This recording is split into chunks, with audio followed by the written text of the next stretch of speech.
Hi, welcome to Learning Bytes by ByteWise Services and ByteWise CRM. Today, what we're going to talk about is how to produce dashboards and how to do that in a way that's either low cost or no cost if you happen to be on a Google Workspace account. So, in my experience being a data analyst and in senior leadership for data analytics and business intelligence for enterprises, this is something that enterprises and large companies spend a lot of money on. So they leverage data scientists, whole analytics teams, because being able to know where to allocate your best resources and how to build automations really saves time and money in the long run and generates a better return on an investment.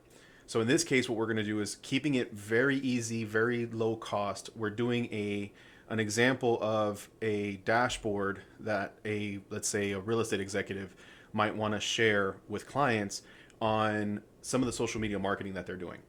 So there's plenty of ways that you can automate this and leverage APIs from your social media accounts like Meta and TikTok. However, I want to keep this again very easy, very low tech, very doable for the average person and save a bunch of time versus having to manually send this information out every month. So we're going to be building this out using purely Google Sheets. If you have a Microsoft account and you prefer Excel, that's fine too. And then for data visualizations, we're going to be using Looker Studio. The reason why I'm going with Looker Studio is because they have a free tier. So Looker Studio is a data visualization software hosted by Google, and that free tier is pretty powerful. Power BI technically has a free desktop software, but you can't share it with external clients. You'd basically have to run it and export it as a PDF. So there's a bunch of barriers to be able to use Power BI. Power BI is my favorite of the two, but in this case, like I said, I want to keep this low cost, have as minimum barriers as possible so that anybody can essentially leverage this technology. So let's get started. All right. So whenever I'm going to be doing any kind of business intelligence or data analytics at all, I always start with some planning. You never want to just jump in. You want to try to understand your data a little bit and kind of understand what it is that you're going to be looking at before you start building dashboards. So I start with something called an entity relationship diagram, or an ERD. Typically, of course, if you have the resources and the know-how and you have like Visio or software that's more appropriate for it, definitely use that. But I'm doing this from the position as if I am a small business owner and I have limited resources, limited knowledge on data. Then I want to try to make this as budget friendly as possible. We're going to essentially build a very simple property dashboard as if we are a realtor and we are focusing on social media marketing for our listings. I'm going to start with my first table, and I will explain why I'm doing separate tables in a minute. We're going to merge this cell and we're going to call this the property table. So this is going to hold all of the information about the property that was listed with us. Okay. We'll give a space, and then we're going to have a second table, and this is going to be our campaign table. And this is going to have all of the information about the posts that are done for each property. All right. And we're going to go ahead and give this a quick header.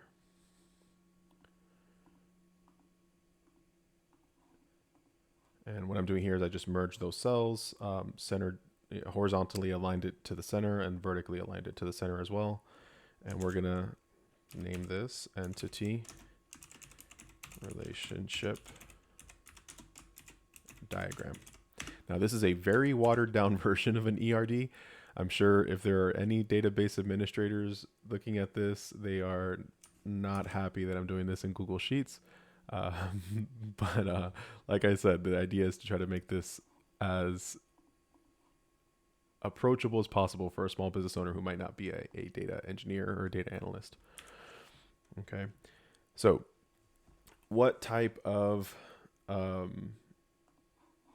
fields are we going to need here? Okay. We're going to essentially need the property ID. If you do have a data person on your team, you may see something that's more relevant of something like this, just because it's easier to type out, right? You'll have a lot of shortened field names. But for clarity's sake, I'm going to write these out. Property ID. And then this is the primary key. Okay.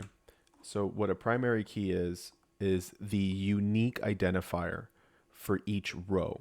So what we're going to be listing out here are the different columns in this table, right? So these are going to be the different data points and different columns and fields that are going to be in this table. However, each row is going to be unique by property ID. So what I mean by that is, for example, you could have 10 properties in Houston, Texas. But each of those 10 properties will have a unique ID showing that it's a different property in Houston, Texas. So, of course, we're going to add the address. We're going to add address 2. We're going to add city, state, zip, of course, property description. We will add, what else can we add here? So we can also add the campaign start date. So the reason why I'm adding that here is because while this is the campaign table, the dates that are going to be tracked here are the dates of the individual posts. So we're trying to minimize repetitive values. A campaign start is really where at the property level, you're going to be working on an individual campaign for each property, and that campaign will have a beginning and an end. So it's just a single date. So in this case, we will also have a campaign end date, which of course will be a null or empty field until the campaign's done or until the property is sold. In this scenario, we will also say we want a picture in the dashboard, right? So in order to do this in a way that is as automated as possible, rather than having an individual dashboard per property that you have to manually maintain, it just becomes more work, right? In this case, what we're going to do is we're going to try to make this so that it's an individual dashboard that you're going to build where you can limit access by your client's email. So you're only managing one dashboard, you're only managing one data flow, and your client will only be able to see their property on that dashboard, even though it's the same link that you're going to be sharing with all of your clients, right? So in order to do that, we're going to want to have a dynamic field with the feature photo of the property. So we're going to want it to be a link, especially if we're doing this in Google Sheets. Now, there's a couple ways you can get a link for your photo. You can, for example, if you manage your own website on, say, WordPress or something similar, every photo that you load to that media folder has a link, and you're able to use that link to reference the photo. That'd probably be the easiest way to have a link that automatically populates.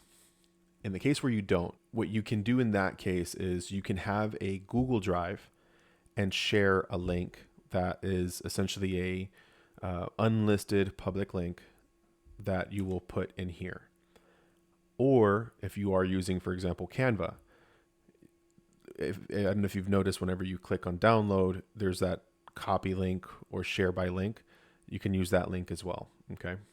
So it's just a link that references a picture. You're going to want to, of course, we talked about locking it down so that a client can only see their data. So we're going to need that client's email, of course. Of course, we need to know what the sales price is.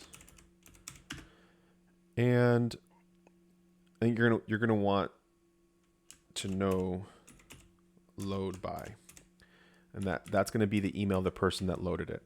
So this is in the assumption that, again, I'm a realtor, perhaps a small business owner or a freelance realtor, and maybe I have a virtual assistant or a office assistant or receptionist load this data for me. And we're doing this as if it's manual data entry, right?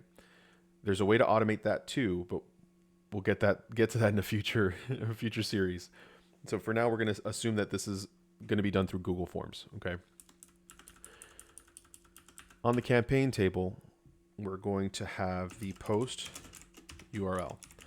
This can be your primary key. And the reason being is every post that you post, even if it's on the same platform, is going to have its own link. Because it has its own link, it's a unique identifier for each post, right? So you'll be able to use the post URL as your primary key in this case for this table. Okay. Matter of fact, I'm just highlighting this and pressing Control X for cut. And I'm going to move it over one column. The reason being, and then Control V for paste. Little shortcuts for working with worksheets. The reason being is I'm going to need this space after to show the relationship. Okay, so after the post URL, you're going to want to know when it was posted, right? So we'll have your post date there. You want to know what platform it is. In most cases, you're going to have multiple platforms, so we need to know what platform we posted it on. And what we're showing is going to be views. So we want to know the number of views or impressions by post for each property. Now, we need a field that will essentially marry these two tables where they can reference each other. And that is going to be property ID. Okay. Now, what you're going to have now with these two tables is what's called a one-to-many relationship. Okay. And it's going to be on these fields here. I should mention that this is an FK. So we talked about primary key. This is foreign key. So what a foreign key is essentially a primary key of another table. Okay. And what we're going to be doing here is we essentially are going to have a table where you have a property ID for every property that's unique in this table, hence why it's one. And it will be one or more property IDs in this campaign table. So what I mean by that is, let's say you have property 1, 2, 3, 4. That's your property ID over here. And you only made one post on one platform one time. In that case, you'll have a one-to-one relationship because the property ID will be present here once and here once. But typically, even if you only make one post, in most cases, especially in the case that we talked about, the reason why we have platform here is because we have multiple platforms. So let's say we just use Meta. Well, that's Facebook and Instagram. So in that case, you're going to have a one property ID here that references more than one. So that's why you have this one-to-many relationship. Now, like I mentioned, if you have a better software for this is not an ideal software for this, but it's doable. So I'm going to use these border outlines to essentially show where this relationship exists. If you have Excel and you're doing this in Excel, the neat thing with Excel is you can use shapes and it's a lot easier. Technically, you can use shapes in Google Sheets as well. You do that by doing a drawing.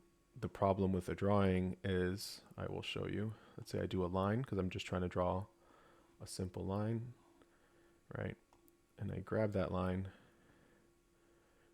and I realize, oh, it's too long. It immediately does that. And it makes it real messy and difficult to work with. So don't mess with shapes. It's just easier to use if you're going to be in Google Sheets. If you're in Excel, you can do shapes and it'll be fine. All right. So I'm going to center these and let's clean this up a bit. We can also show that these are tables by adding some color. And then I always like to hide the grid lines.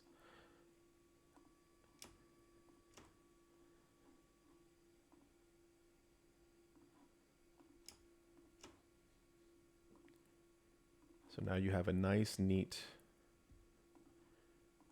entity relationship diagram.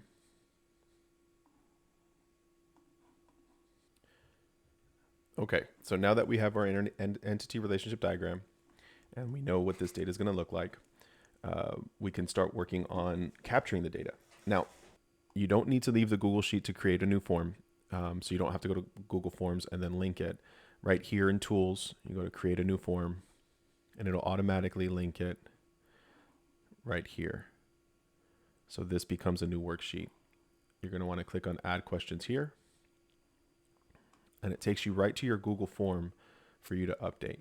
So it's named after your worksheet. In this case, because we have two tables, we'll just rename this Property Data Entry.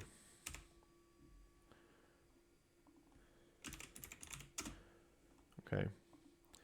You can give it a description, so you can specifically say, hey, this is for our property dashboard, right? By default, we'll give you a multiple choice question, but you can change this to checkboxes, drop downs. You can ask for a file to be uploaded. You can give a short answer. You can give a paragraph. I mean, there's a lot of different types of data elements. You can ask for a date or a time. So all of these data elements you're able to ask for and create. So we will give it a short answer. This first one was the property ID. Okay. I should mention, so these are obviously, you know what, probably familiar with bold, italics, underline, strike through. Here is insert link. So if you wanted to have this link to something, you could. Don't really find a lot of use for that in a Google form. Because if you did link something, usually you could just describe. If you needed something to describe what's here, you just add description and you can explain what you're asking for. You can also do a response validation. So what this does is, in this case, we're asking for a short answer, but we're not explaining, well, is it, maybe you're looking for a number, right?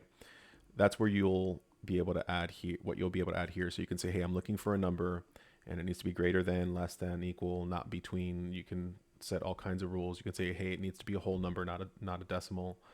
You could set any kind of rules that you need here for a number. You could say, hey, I just want it to be text and I need it to contain something, right? You can do length. So you can say, hey, I want you to enter your answer, but I don't want it to be longer than 20 characters, right? And then regular expression is where you can give a pattern. So these are good for, like, if you're looking for specifically websites or emails, you can give an expression pattern. We won't get into that in this video. Okay, we don't need any of that right now. So we will say this is property ID. Now the next question, let's go back to our entity relationship diagram. So, okay, we need the address. So we can say address, and it's also a short answer. We also need address to. It'll make an assumption as you add in your field name, because Google's smart. I'm gonna do city, state, zip, and what else did we have in there? Property description. So this one, we can actually make it a paragraph. So this one, you want a longer answer. So you want to give them the ability to answer a bit longer, whoever's entering that data set. Oh, and I forgot to mention, you can also make fields required. So for example, because this is the primary key, you probably want this to always be required. Okay. And we've got campaign start.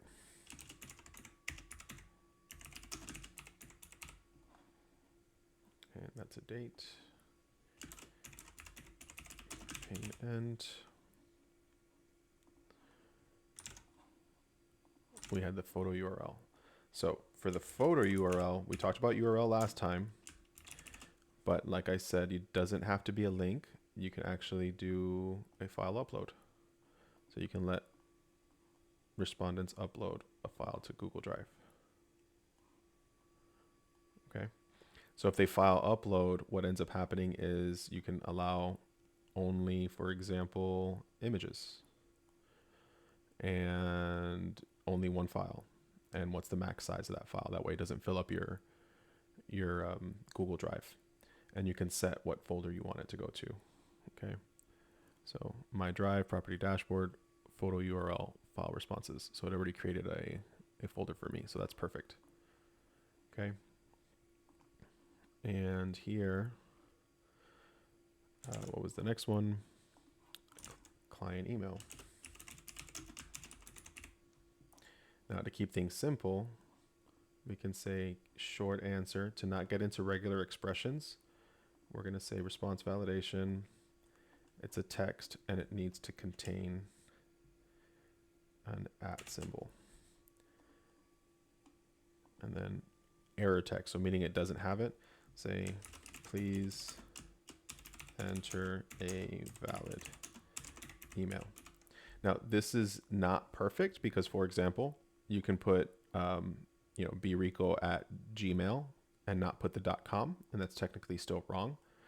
But like I said, to not get into regular expressions and get into those specifics, if you just want to keep it very simple, typically if it doesn't have an @ symbol, it's not an email. Okay.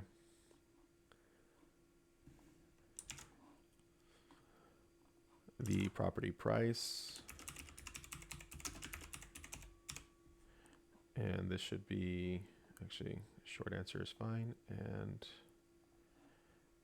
it should be a number greater than 0.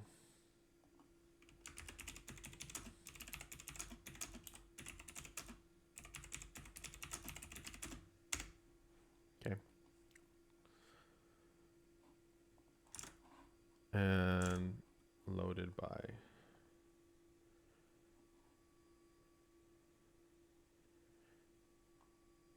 So in settings,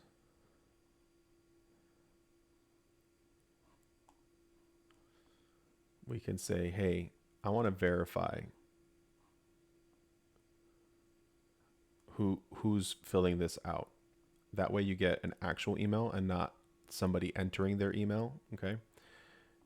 You can have it send them a copy of their response if they request it, or you can always send a copy of their response or just turn it off. You can allow them to edit responses or not. Okay, so that means that they can come back in later and fix something that if there's a typo or something. You can limit to one response. In this case, it's probably not a good idea because we're talking about potentially a assistant or in this case, the realtor themselves would be entering more than one. So in this case, we'll leave that one off. You can restrict it. So in this case, restricting it to my organization, which would make sense in this case because this is an internal form. If you were doing something where you were sharing it with external, so let's say you're sharing it with your client for another use case, you can turn that off and it'll be shareable outside of your organization. Okay. So in this case, this form is automatically connecting emails, so we don't need this last one.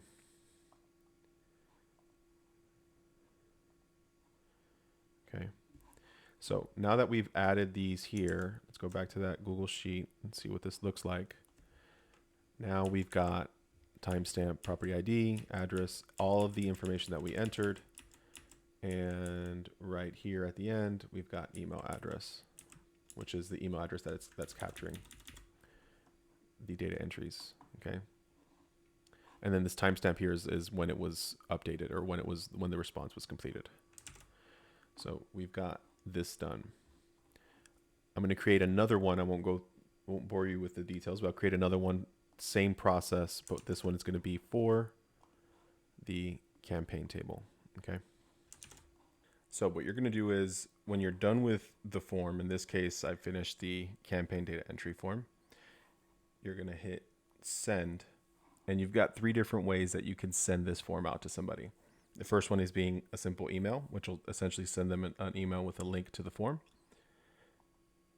This one is a link that will always work. You have 2 options here. You can just copy the link as is, okay? Or you could hit shorten link, and it makes it a little bit more readable and kind of user friendly. And you'll be able to also just copy the link and use that to enter data into the form.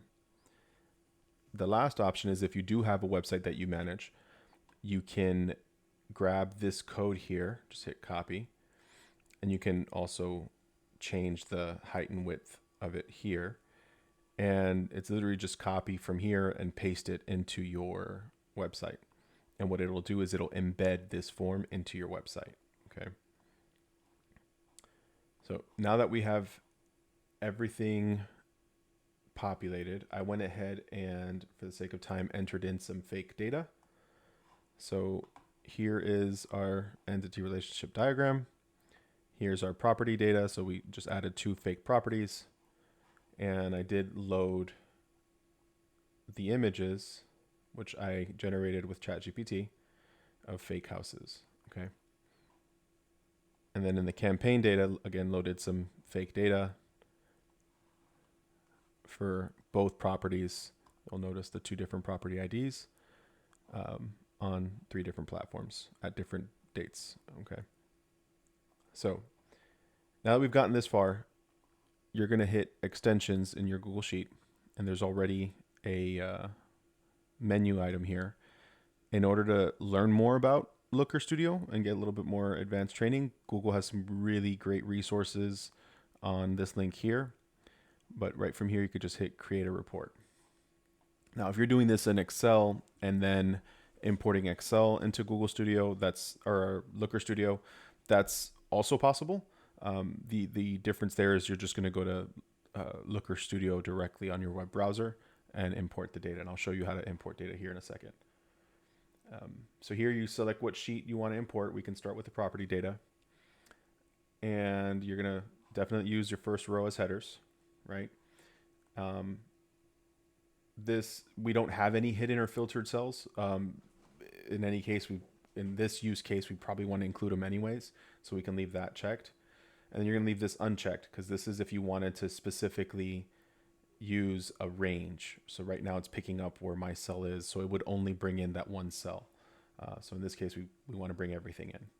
So we're going to hit create.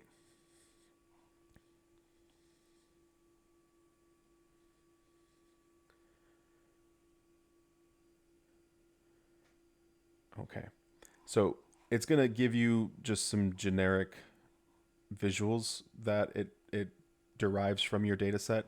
We're not going to use any of these, so we can just select all and delete them. And now we have, from your Google Sheets, you have your data set here. Now there's a couple things that we're going to do. So we can start with probably the most difficult piece is going to be embedding the URL as an image, right?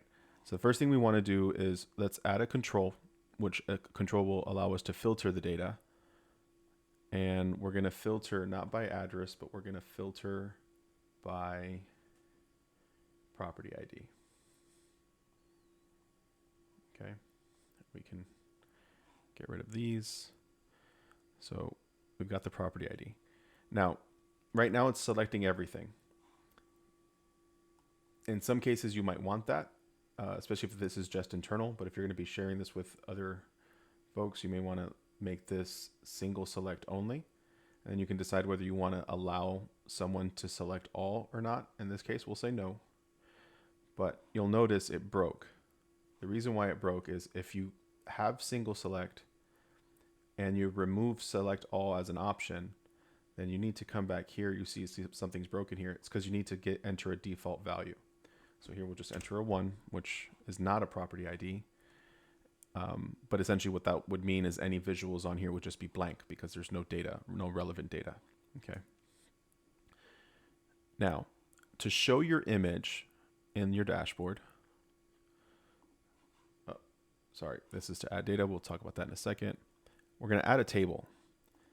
And essentially what we're going to do is this is so that we're not manually importing an image, because then it becomes just a fixed image. So if you, for example, if you want to import your logo, that's okay, where you would say, hey, that's, upload from a computer or upload from a URL, and it'll just be that one image, and it'll always be that one image. In this case, we want it to update based on the image that's in the data. So what we're going to do is, let's remove these fields, and then I'm going to show you what won't work first. So I'm going to bring in the photo URL. Okay. Now, the reason why this is going to be more difficult than usual is because we're using a Google Drive. If you had this as a URL from, say, your WordPress website, or something that is not as secure as a Google Drive, then it wouldn't be as difficult to get this to work. But in order to get this to work, normally, without it being a Google Drive, is you just need to update this from URL to image. And then you're going to go to resource, manage added data resources, and then find that field, same thing, change this to image, and then hit done. But you'll notice there's still no data, right? So it's still not pulling anything in. Obviously it's because we have this selected, but now I'm going to select a property, and now it's got data, but it's broken. The reason for this is when you load data from a Google Drive, there's going to be two main things. The first thing is the folder that you load the data to in your Google Drive, you're going to want to make sure is viewable.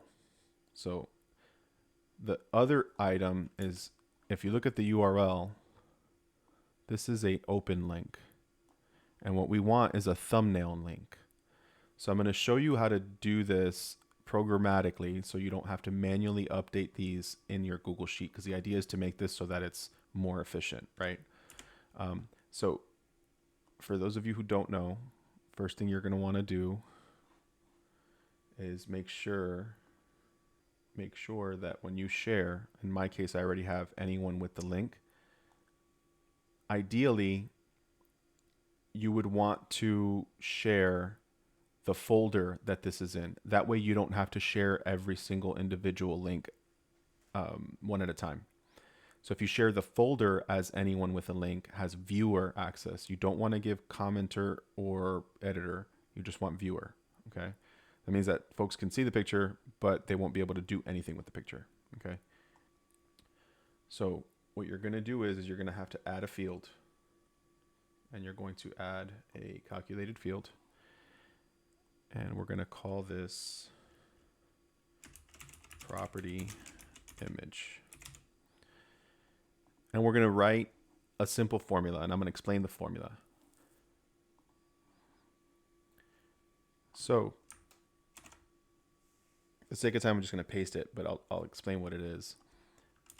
This image URL is going to be the URL that you're looking for. So in this case, it's actually going to be the photo URL. That's the name of the column, okay? Which again is this column from your Google Sheet right here. All right, so you know that the formula is good because you've got a green check mark. But before I click away and save it, the concat function, by the way, Looker does a pretty decent job of explaining what these functions are as you write them out, and it shows you what the available fields are, okay? But the concat is just short for concatenate. So what we're doing is the first function is we're essentially telling Looker, hey, I want you to put these two strings together, okay? So the first part is we're essentially changing, this is the exact same URL with the one difference, instead of open, it's now thumbnail. So if I go back to that Google Sheet, it's the same one, but instead of open, we're changing it to thumbnail. And then the last part is, if we were to just write this, the ID, which is this part here, is going to be different for each photo, right? Same thing you'll see here, just in these two. You notice that last piece changes. So that's the ID of the actual photo for that property. So what you're going to do is we're going to use an expression, which what it's doing is it's extracting from the URL. It's going to find this pattern, right? Which is exactly here at the end. And what we're telling it is, I want you to grab everything after this that's not an ampersand until the end of the string. So this is a way that we're essentially changing the URL to read thumbnail. So it looks really complicated, but it's really just two very simple functions. And if you ever forget, it tells you exactly what you're looking for. And it gives you an example. Okay. And I forgot to mention, you can hit learn more, and there's more resources, learning resources on each of these expressions. So we're going to hit save. And done.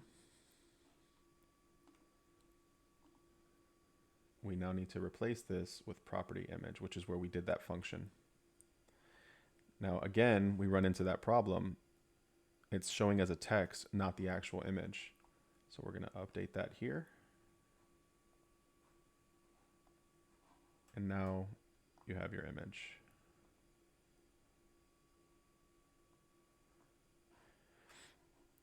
Matter of fact, let me put that row height, auto height back on.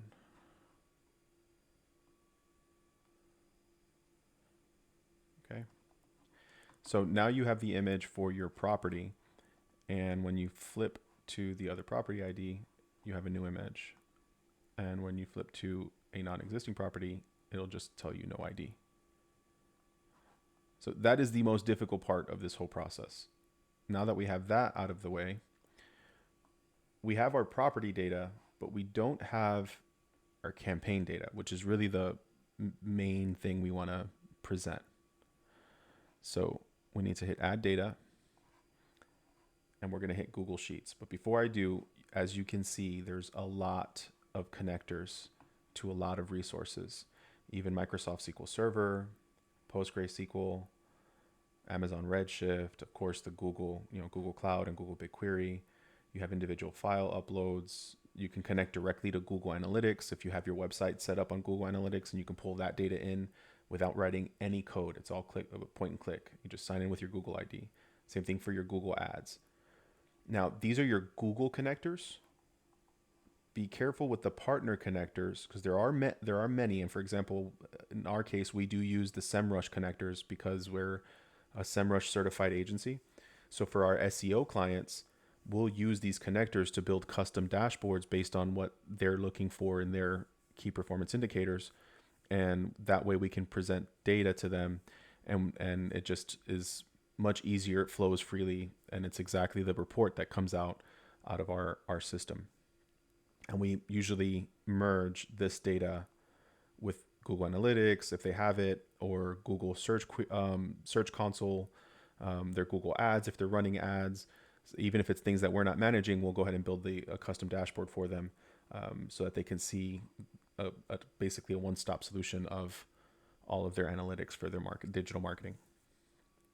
Okay, there are Facebook ad connectors here and Google Analytics connectors, but these are third parties, and you can tell by the names here.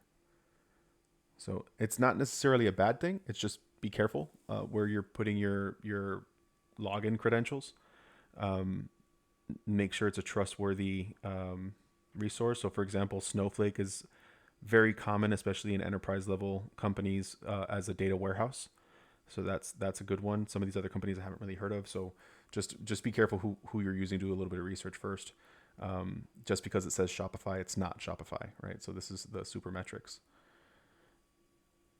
You can get data from Shopify and from Facebook and Instagram ads, for example, using apps like Zapier or Make.com. And if there's interest for that, I can definitely do another video for that. And same thing as we're doing here with this fake property data. You can actually have it pull in the data from your Facebook account just by leveraging that point and click software solution and have it write to a Google Sheet. Or if you do have heavier amount of data, you can stand up a Google BigQuery or a Google Cloud, for example, and that's essentially a database. It's more secure than a Google Sheet, and you also have a lot more rows of data. So it just depends how big your data set is. But yeah, there's a lot of options here. So just wanted to point that out. All right, so we're going to go ahead and grab the campaign data. Same thing, use the first row's headers. We're including hidden and filtered cells, even though there aren't any right now. You can say, don't show this to me again, but just add that to your report. So now you've got both data sets in here. And because your property ID links these two, we can now add a chart, for example. And we're going to say, let's say we start with a line chart. And let's say we want to know, right now it defaulted to record count, but let's say we want to know the number of views, okay, over time. And the time is the days they were posted. And let's say, so this is done by date. We can say how we want it to look. You can change the separators and just, show them as numbers, or show them as a short month name, things like that. Whatever separators you want. We'll use default. And you can even do another additional breakdown by, oh, I did post date. I meant to do platform. By platform. So you can see by platform how many views. Obviously this is fake data, so this is why you've got kind of weird jumps here and there. Your data won't look anything like this, but just to give you an idea of what it looks like to run it this way, right? So you can even have this run all the way across. And then let's say you also want to do a bar chart. So this is where you kind of start getting creative, and you can mess around with the way it looks. You can see what insights make sense. So let's say I grab a bar chart. And this one already, because we ran views and impressions here, it's already kind of learning from us. So it automatically made this one the metric views and impressions based on platform. The date range is not really relevant here, but date range is the post date. And then it shows you how many views. Now, if I, for example, TikTok has 43,500. If I switch to property 456, it is now 54,196. So it automatically reads that the property ID is the same exact field from both sheets. So as you start populating these worksheets, it'll know, it's smart enough to know, okay, they're looking for this property. And then, like I said, if you select the property that doesn't exist, then it just blanks out all of your data. Okay. So I will let you have fun with this. Give me a few minutes and I will come back and show you an example report that I can put together with this. Okay, so we are almost there. And I say almost because we got one very important last step. But after you get the dashboard to show the information that you want and look how you want it to look, filters everything how you expect, like the Google map here shows you the address of the property. You can also filter by city. All right. Once you have all that taken care of, the last issue is RLS, which is row level security. So there's two ways to accomplish this. The first way is at the data source level. What you're going to do is you're going to go into your data source.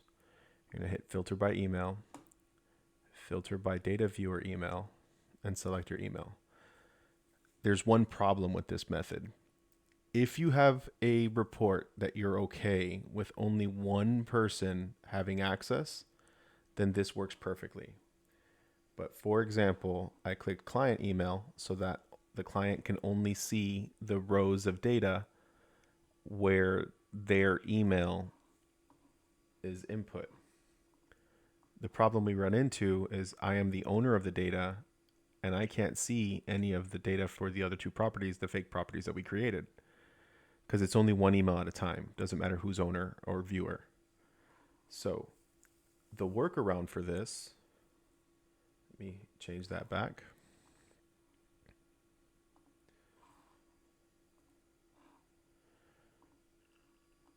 Okay.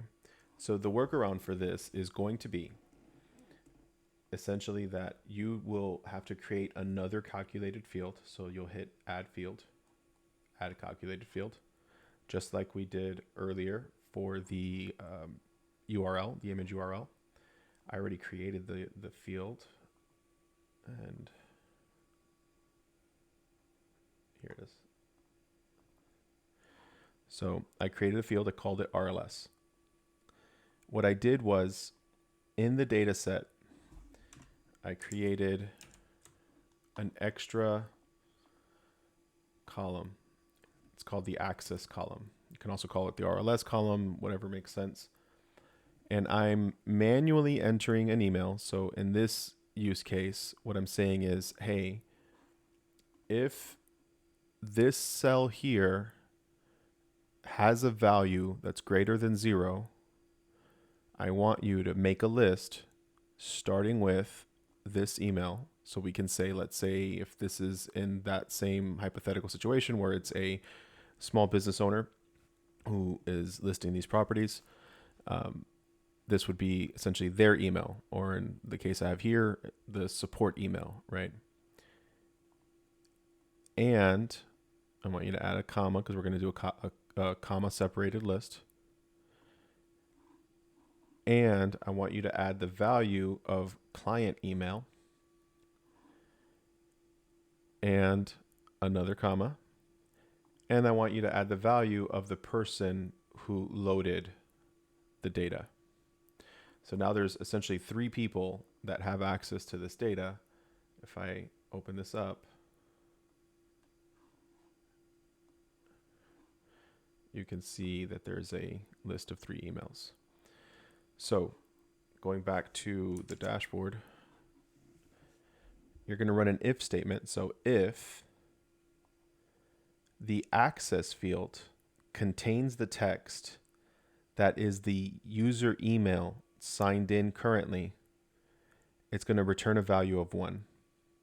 If it doesn't, it's going to return a value of 0. So once that happens, you're going to select your main filter. So because we want to get to the property level, I'm selecting the slicer or the control here for property ID, and I'm adding a filter. Okay. In the filter, which I already created, also called it RLS just so that it's easy to find. I'm telling the filter, I want you to exclude from that control any values where that other calculation we created, the RLS function, is equal to 0. So if that RLS calculated field gives us a value of 0, it's going to exclude that data, and it's at the row level. Okay. So what this allows us to do is we essentially have the folks that are hosting the data. This also works, for example, for like sales dashboards. If you have a sales manager that you want to have access to all of your sales reps information and close rates and all of that data, and then you want the individual sales reps to access the same dashboard, but only see their data, it works the same way. You just want to make sure you have that filter built in. And then the manager will be able to see how I'm seeing this view of all properties. but the client will only be able to see the value of the property that is assigned to them. So hope that was helpful. Thanks for watching. Make sure you hit subscribe button and that notification icon so that you can be in the loop on when we drop new videos. And if you're interested in using some of our services or contacting us to learn more about the services that we offer, make sure you visit us at bytewise.app. That's bytewise.app. Thank you. See you on the next video.